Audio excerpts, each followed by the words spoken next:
Tonight, our special transmission as Israeli pilots who killed Hezbollah's leader may face war crimes prosecutions. Assalamu alaikum and good evening. This is Muslim News Canada on Muslim Network TV. I'm Aisha Ashraf. It has been 1 year and 2 days since Israel started targeting Palestinians indiscriminately in response to October 7th attacks. The Israeli military continues its intense siege on northern Gaza for a 5th consecutive day. Dozens have been killed and thousands displaced. The United Nations Relief and Works Agency reports at least 7 schools housing refugees have been evacuated. The ongoing Israeli attacks are forcing the agency to suspend critical services.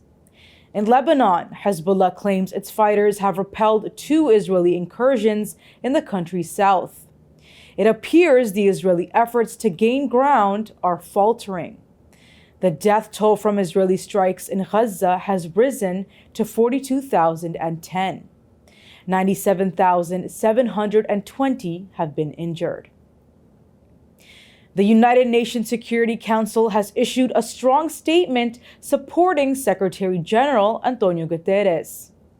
The Security Council is urging member states to avoid actions that could undermine his role. The Council has emphasized the importance of maintaining a productive relationship with Guterres, especially as tensions escalate in the Middle East. This statement comes after Israel declared Guterres persona non grata for calling for urgent de-escalation in the region. Israeli Foreign Minister Israel Katz criticized Guterres for not condemning Iran's missile attack on Israel. The United Nations Special Rapporteur on Palestine says international obligations should prioritize Palestinian self-determination instead of interfering in local governance.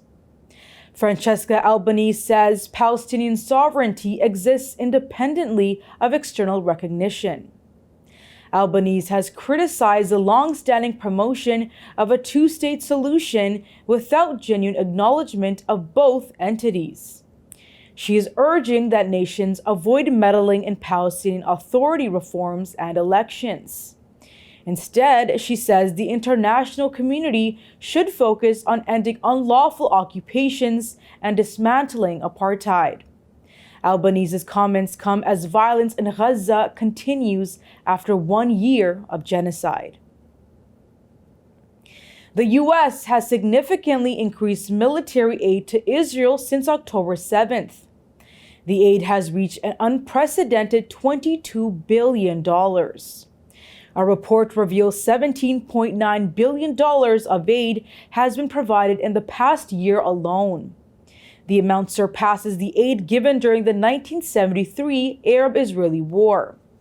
The U.S. has also allocated nearly $5 billion for missile defense and artillery enhancements.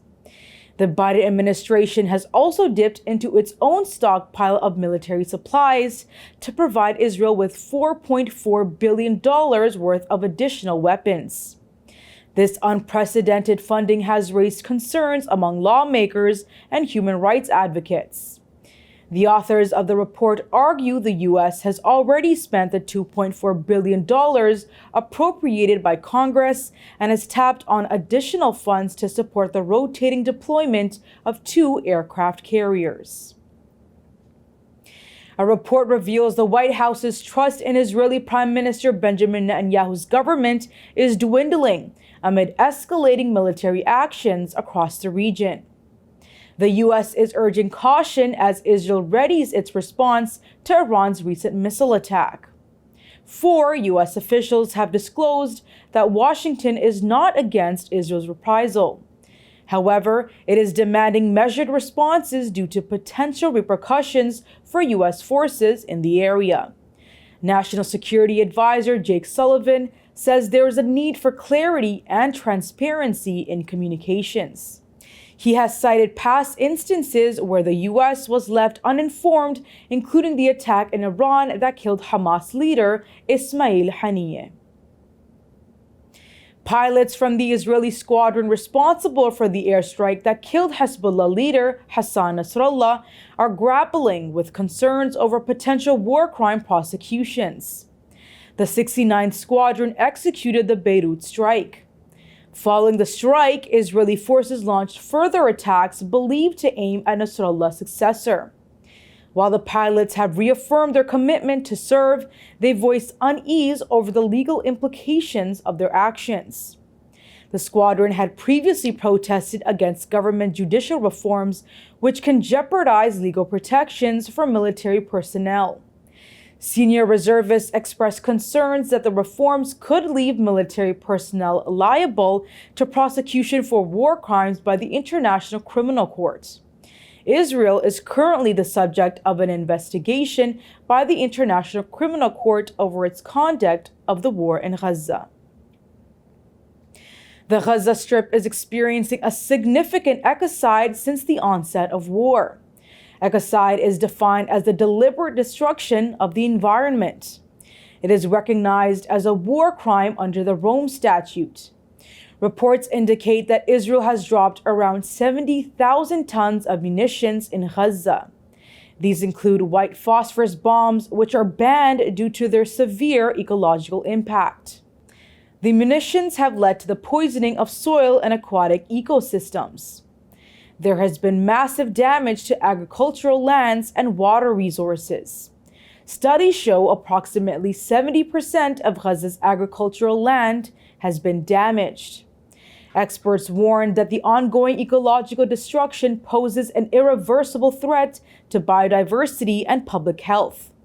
They are calling for urgent global awareness and action to address this humanitarian crisis. Professor Mazen Qumsiye, head of the Biodiversity and Sustainability Center at Bethlehem University, says some of the environmental damage in the region is now irreversible. Experts warn that the destruction in Gaza has unleashed asbestos particles into the atmosphere, posing severe cancer risks. They say over 800,000 tons of debris may be contaminated. Roger Willey, an asbestos specialist, likens the situation to the aftermath of the September 11 attacks. Willey says the health effects will mirror those experienced by World Trade Center responders. Right now, over 2 million Palestinians are trapped in this dangerous environment. Willey says immediate threats of bombings overshadow the long-term dangers of asbestos exposure. A report by the United Nations Environment Program in 2016 shows occupational asbestos exposure had caused an estimated 209,481 deaths. This is 70% higher than all deaths from work-related cancers. That's all from our Toronto studios. Thank you for watching Muslim News Canada. We have covered a special bulletin on Israel's war on Gaza for the past 1 year. We will now revert to our original show while providing you with the latest updates for the Middle East. Please like, share, and subscribe to our content. You can also comment to let us know what you think of our coverage. You can donate now by visiting muslimnetwork.tv/donate. For more content, keep watching Muslim Network TV.